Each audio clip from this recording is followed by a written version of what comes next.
Rick are going Vardy captain. I need to have Vardy captain. And then I've got to rely on the rest of my team with a little diversification. So Willian, for example, let's say I had him in the week where he scored those 2 goals and no one else had it. You're doing well there. I think you've got to have one little different player each week. And I've already made my change this week. I was very pleased with myself when I did it, and now I look back at it and I'm like, what the fuck am I doing? Yeah. Jimmy, to your point, one game week can change everything as well, right? Because when De Bruyne had that brilliant week a few weeks ago, and Alexander-Arnold. So you're right. One good game week with one player that did one differential compared to the rest of the league, then you really can. It's all right saying that, but you must live longer term as well. You must be thinking ahead, and you must have. As you discovered last week, you must have class, and you mustn't just go on. So that's why I think the long term strategy is keep your class, and perhaps just have one that you may be punting on. And the guy that I've bought in this week, he's only in 2.6% of teams. Probably be able to work that out right now. Or was it 2.8? 2.8. Sorry, mate. Carry on. When you look at the top, let's say 10 players that are transferred in for this week, and even the top 10 who are pretty much at the combined points for the whole season, you look at most of the players, are owned like 20 to 30% at minimum. By all the teams, but then you got one or two players like Aubameyang's like 19% owned. He's a differential, even though he's like the fourth in the whole of the FPL rankings. Yeah. So it's those sort of players. You get one or two of those in your team, then you're gonna outdo the rest of your opposition. Ferguson, I'm struggling to work out who you've got here, because if it's Ericsson who's in 2.8% of teams, then no, it wasn't Calvert-Lewin, was it, or somewhere like that? I can't say, lads. You might all copy me. That's fine. My differential will be fucked. But you're right. I mean, as the season progresses, everyone's just got their template team. We all know who those players are, and you're right. You do need that differential, but there's not that that's much, why I like not that much dispersion. Exactly. If you look at our league, take out Sausage Burner. The other 8 of us, there's only 12 points between the best scorer and the worst scorer. So take that in the middle, and you're only getting 6 points each way. It's very difficult. It is about these thin margins, and when you're trying to catch up, you're just needing the average points was 48 in game week 21. Everyone in the league was above that except for Sausage Burner. But I think that does show the fact that, Vardy, De Bruyne, Rashford, none of them really scored. I don't think Aubameyang did either, and no one captained any of those players. We had captained, those players. So the 4 we'd captain, really, none of them got decent points. But it just shows the strength of the rest of your team. So when they do get decent points, it's a good position to be in, I think. But anyhow, that said, though, so Ricky, 3rd position, out of the cup. Yeah. Pretty much, Grealish for you was your main man, and Mane. You had the Soyuncu and Alexander-Arnold. That was where your majority of your points came. As the guys have said, I have consolidated my 5th spot, my Europa League spot. I've got eyes on NVD. I'm only 28 behind my beloved 4th. I need it back. So hopefully I'll get it with the change I made this week. Game week 21, the only thing that really I think was worth, it's already been called out, just the perm. I loved the perm, great goal. Rico, he destroyed it for me. He let in 4 goals. He got me a -1. Yeah, he got a yellow as well. He also got substituted after 45 minutes, so he didn't even get the 2 points for playing. That is massively embarrassing. Yeah. But he played this week in the FA Cup, and the little bugger got 2 assists, didn't he? But I mean, Ricky, your boys smashed Bournemouth 4-0. Brilliant performance from Moyes. Yeah, it was good. It was surprising, to be honest with you. It was going to be a tricky game, because we were in the relegation zone just before the kickoff. Yeah. Because Aston Villa got a good result. We were playing slightly later in the day, and it was a 6-pointer. It was. And to be fair, we started really well, a lot of energy. We spoke about new managers coming in, and you kind of get that honeymoon period. So I think we've got to make the most of that and try and push on. But scoring 4 goals, at least we've proved we can actually score a goal. Yeah. And Haller the Hammer as well. What a finish from him.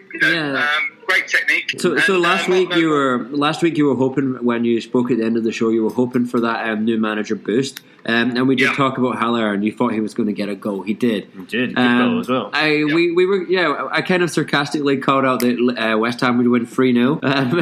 It wasn't too far away. Free from Diop. Yeah, I said free from Diop. He was nowhere to be seen. I didn't see him on the score sheet. Though. Did he play? Did Diop play? No, he didn't. He didn't play. He didn't play. That's why they got a clean it. He hasn't played the last 3 games. But it's good to see you guys back. Excellent stuff, gents. So just to round out the rest of Game Week 21 then, Sausage Burners slipped to 6th, rest of the tables as it was. We got Maddie Lawless sitting in 7th, and then Patrick Vieira, he's still propping up the table. He's strong boy there. Come on, Vieira. He's a happy lad though today, because him and Raheem, baby Raheem, were at home watching the FA Cup. And Patrick Vieira's got a soft spot for Fulham. And he's like, there you go, Raheem, that's how you hit the ball. And gave him a lesson, because blinding finishes. If you've seen those Fulham goals, I recommend you have a look at them. Knock Hart with a beauty, and then Harry Arter, that was it, the Bournemouth lad. He came off the bench and he absolutely hit a plum into the top corner. I recommend you watch it, listeners, if you've not seen it. Brilliant stuff. So Patrick Vieira, although he's propping up the table, him and Baby Raheem were pretty happy with that. And Baby Raheem even shared the mince pies after that goal. Anyhow, that's the end of the first half. Hey, or is it? Sorry. We've got the clop and the flop. I apologise. Come on. Take it away, Sean. It's been a difficult one this week to judge. A lot of contenders on either side. The biggest standout, well, the person we've already discussed, some finish, recovering from a few weeks where he's underperformed. People were starting to doubt him. The whole team underperformed, to be honest, but Leicester's back in Maddison. What a strike. Pick it up. I'm going to give him the clop of the week. Now, looking at the flop of the week, I'm going to give it to a whole team, but actually let's just give it to Ole Gunnar. Man United were absolutely nowhere to be seen against there. It's a great result for Arsenal. Arteta coming in, they solidified everything at the back. They got some good attacks. Socrates scored with his feet. God. Socrates scoring was embarrassing. Yeah, that's embarrassing. What was that all about? And anyone that you just looked absolutely nowhere, didn't create anything. And for that, Man United and Ole Gunnar, you are the flop. I feel like Ole's got to be. He's got to be the Klopp, mate. How's he hanging on? Like, he's still there. He's still hanging on. I love the guy. He's brilliant, mate. He's a brilliant manager. Is he Klopp? Is he a pet? No, it's tough for me to say he is. I love the guy. Not going to put too much on him. But so there you go. Then that's the one Klopp, the one flop. Before we do go to the break, I've completely forgot. I had to call out a bit of Captain Russ. He did ask for a bit of a shout out. Not a shout out, but he wanted to defend why he has slipped from first position into second. He is putting it down to too many beverages on New Year's Eve. We don't promote drinking on this show. We don't at all. I mean, I'm disgraced. It's completely your own fault. Wow. He's blaming I drank too much and tinkered with my team scenario. We've all been there. I mean, he's hit 53. It's not the worst. And he says, don't rely on Man United players and do not change your team on a Saturday morning when you're hungover. But that said, the other thing I wanted to just call out, I love this. This came directly from Captain Russ. He basically pulled in Aurier, who got -1 in game week 20, and in game week 21, 1 point. He was banking on Spurs for some reason. We've all said Spurs aren't keeping clean sheets, but his fantastic call out for Spurs v Southampton review, he's asked us to call it out. What a load of shite. Spurs looked like they had no ideas. It was like watching Sunday League football, kicking the ball as hard as they could to anyone up front, to anyone that could be bothered to run after the ball. Even Beavis made excuses before the end of the 90 minutes to exit the pitch. Southampton totally deserved the win, and Spurs need to adopt another approach. I think he's getting a bit depressed. Because whatever Mourinho thinks he's doing with them isn't working. So he sent us this as a note. I think it might have been a sign-off note. I think he is depressed. He's probably They lost 1-0 against Southampton, who's been in form, man. And it's Tottenham. You can't bank on them. So there we go. But thanks, Captain, for your inputs this week. Hopefully we'll get to hear your beautiful voice next week. And we have got some captain contenders from him, so we'll call him out later on. Anyhow, listeners, been great to chat to you. See you in part 2. Bye-bye.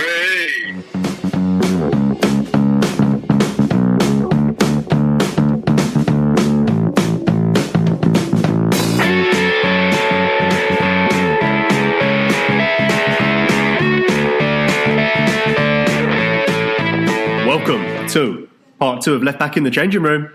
Hey. Well, hey, welcome back, listeners. We are refreshed and revitalised. We hope you are too. There's something refreshing about going, well, hey, listeners, if you're at home, I urge you to just do a hey. Sit there and say it to yourself right now. Well, hey. It'll improve your fantasy team. Yeah. It'll improve it no end. I mean, what else could be more refreshing? Oh, hey mate! Oh, what's that, lads? Turn your phone off. We're recording here. No phones in the studio. It's a Rambolino. That's not my phone. That's a Rambolino. Oh, sorry. Forgive me. Hello, who's that? Hiya, this is Una. Una. Coventry. Hello, Una from Coventry. Hiya. Thank you for dialing in. Lovely. How are you? Happy New Year, dear. Happy New Year to you too. I love you, Jimmy Fig. I really do. Oh, that warms my heart, Una. Thanks so much. And oh, you're lovely, lovely looking boy. I only actually... You got a face for radio. My heart's less warm all of a sudden. To be honest, that's what we hear a lot. Don't fiddlesticks about you. Una from Coventry, is it? Or? It is, yeah. You've been talking about my lovely son on the podcast before. No, I was going to say there's only one Una from Coventry. Wait, James Maddison is named after Jimmy Ferguson? Yeah. Wow. James, Look at that, boys. Well, welcome, Mumsy Madison. I believe you. Yeah, listeners, Una is James Madison's mum. Yeah, so, Una, what's your question? Thanks for calling in. It's brilliant. Well, I play fantasy because my son and... good goal from your boy this week. It's the best goal he'll score this year. That's what I wrote on the old Twitter. Anyway, I just wanted to say, sometimes you get a difficult decision when you have, let's say, a defender who's coming up against a striker who's, banging form with goals, and you got them both in your fantasy team. I mean, what do you do? Jimmy and the lads, tell me, do you take your striker out, or do you take your defender out? Or you might have some attacking midfielders as well. So what do? Do you bench one of them, thinking that, okay, your striker's going to be the one who bags your goals?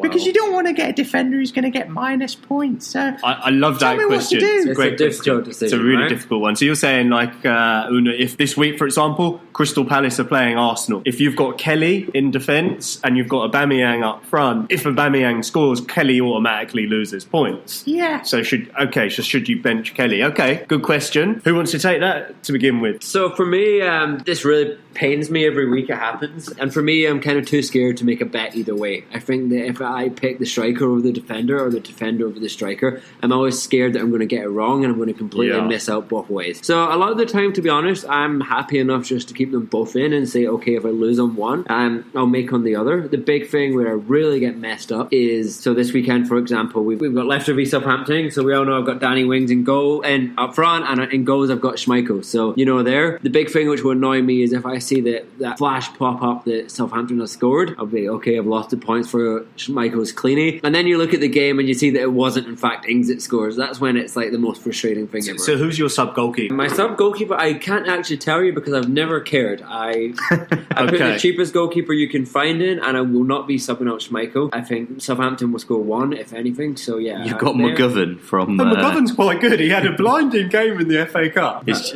the point. In the FA Cup, right?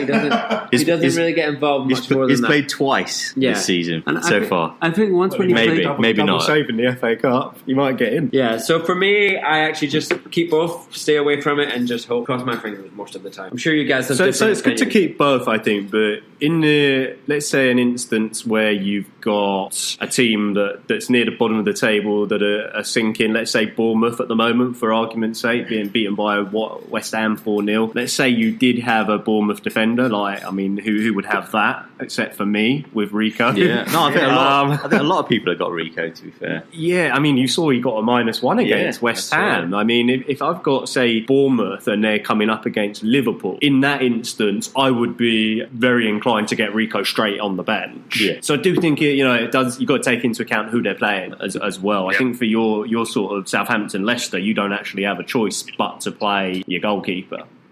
Ricky, what do you think? I heard you jump in there. Yeah, I agree. To be honest, what John McGinn fanboy was saying, it is very dependent on who's playing who, right? So if you've got a game like this Friday, you got Sheffield United versus West Ham, and it's at Sheffield United's ground at Bramall Lane. I would see that has got 0-0 written all over it, right? But if you've got Haller, there, and you've got Lundstrom, I don't see. I would take a punt, and I would just keep both of my team. But because either way, you don't want to be missing out because Lundstrom is the sort of player who can, he gets up the field. He's really a midfielder playing defence. Yeah, good thing for Lundstrom is he's classified. Oh, he is classified as defender, isn't he? Yeah, that's a good point. Yeah, exactly. But on the other hand, let's say on the back of that 4-0 win, you've got Haller back in your team for West Ham taking a punt. They've got a double game week coming up. Then go with that. You go with your gut feeling on that, and then he's also a differential, so you could be winning that way as well. So I kind of agree on